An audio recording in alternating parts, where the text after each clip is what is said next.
आपको कुछ नहीं करना, आपको एक राइट एंगल ट्रायंगल बनाना है।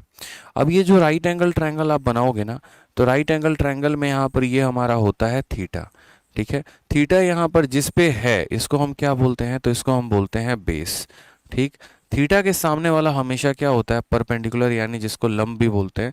और 90 के सामने वाला क्या होता है, हाइपोटेनस, जिसको कर्ण भी बोलते हैं। ठीक है, ट्रिग्नोमेट्री में हमने आपसे क्या कहा कि हमें कुछ पढ़ने हैं 6 फंक्शन। ठीक, और वो 6 फंक्शन कौन कौन से हैं, तो सबसे पहला हो जाता है यहाँ पर साइन थीटा, यानी हमें इस थीटा के बारे में, इसका साइन थीटा। फिर उसके बाद हमारा हो जाएगा कॉस थीटा। फिर उसके बाद हो जाएगा हमारा टेन थीटा। ठीक है, साइन कॉस टेन। और उसके बाद हमारा हो जाएगा सेक थीटा। फिर हमारा हो जाएगा या लिख लो यहाँ पर कॉसेक थीटा। ठीक, फिर उसके बाद हमारा हो जाएगा यहाँ पर सेक थीटा। और फिर उसके बाद हो जाएगा हमारा यहाँ पर कॉट थीटा। ठीक है, बचपन में हमारे गुरुजी हमें एक बात से याद कराया करते थे, जो हम भी आपको बोलेंगे कि मेरे भैया बात ध्यान रखो कि अगर आपको थीटा में ज़्यादा फंसना ना पड़े। ऐसा बहुत सारे बच्चे हो जाते हैं कंफ्यूज।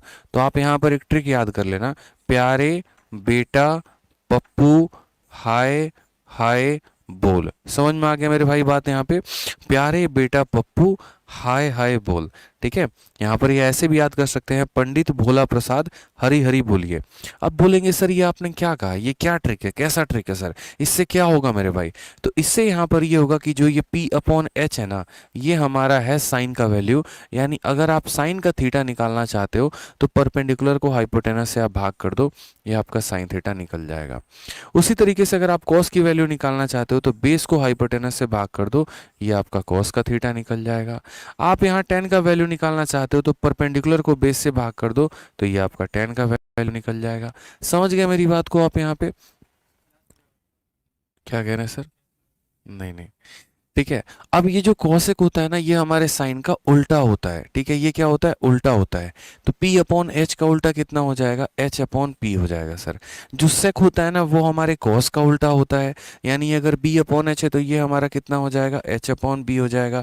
और जो कॉट है वो हमारे टेन का उल्टा होता है, यानी P अपॉन B है तो इसका उल्टा B अपॉन P हो जाएगा दोस्त। ठीक है, तो आज के बाद कभी नहीं बोलना है पंडित भोला प्रसाद हरी हरी बोलिए। यानी साइन हो गया, कॉस हो गया, टेन हो गया, और इसका उल्टा कॉसेक हो गया, सेक हो गया, और एक तरीके से यहाँ पर आपका कॉट हो गया। यानी यहाँ पर जो वैल्यूज निकालनी है उसी के बारे में यहाँ पर कहा गया है। अब जैसे मान लीजिए हम सबसे पहला क्वेश्चन इसके ऊपर शुरुआत करते हैं, ताकि आपको चीज़ें समझ में आ सके।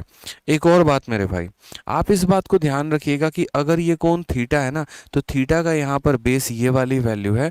और अगर यहाँ ये परपेंडिकुलर, तो थीटा के सामने जो होता है वो परपेंडिकुलर होता है। ठीक है, हाँ कोई दिक्कत नहीं है, बहुत बढ़िया है। बफरिंग होते रहती है थोड़ी बहुत, ये तो आप लोग का प्यार और सपोर्ट है।